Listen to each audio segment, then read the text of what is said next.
Well, as you know, well, you wouldn't because you're far too young, but for those of us who were around in 1968, it was quite a year. It was a year of a lot of death in Vietnam, assassinations in the States, and a huge amount of youth protest. And a real awareness, this was where the baby boom really, even with Sgt. Pepper playing in the background, found their voice, and Hair came on Broadway, changed forever the notion of what American musical theatre could or should be. And in the 40-odd years between the so-called dawning of the age of Aquarius, it never dawned. We thought we'd made something different and it didn't happen. I begin the production with a quotation from John Kerry, which is actually 1971, which is close enough to 68, saying, "How can you ask any American soldier to die for a mistake?" And he said that in 1971, and of course it's horribly true right now, 40 years later.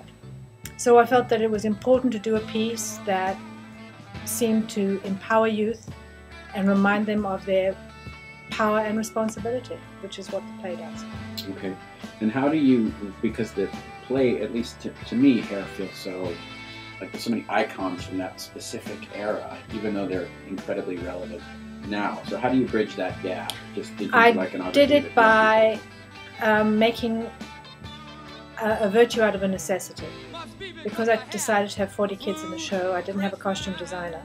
So rather than do Ersatz phony 1968 tie-dyed stuff, we say it's taking place here and now.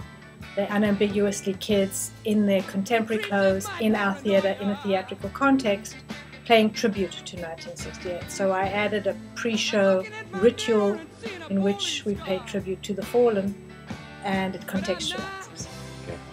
Can you tell me what you think are some of the skills that you have that allow you to work with actors, and what you're asking out of what you needed to get out of the actors in the show? It sounds so simplistic, but primarily love. I love the kids, I love the energy, and I love the work. And you can't phone that in, and you can't fake it.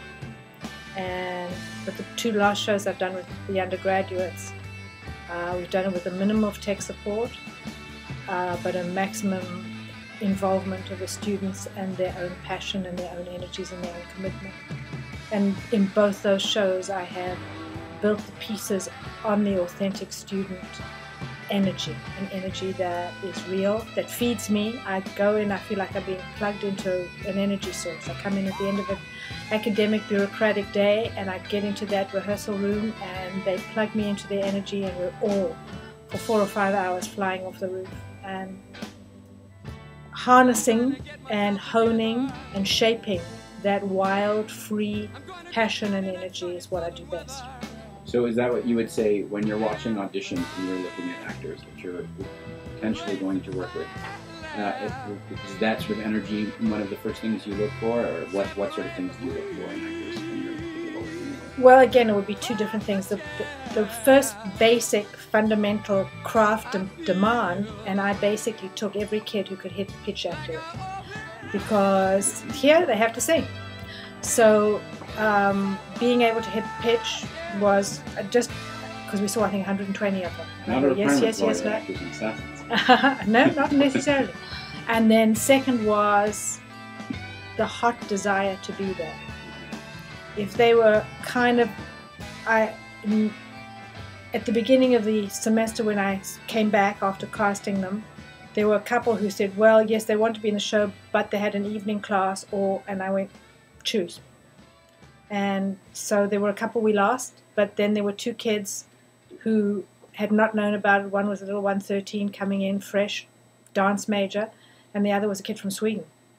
And they didn't know about the show, and they said, please, please, please, please, please, and I auditioned them, and they were hungry, and they were talented, and they've been fabulous assets to the show.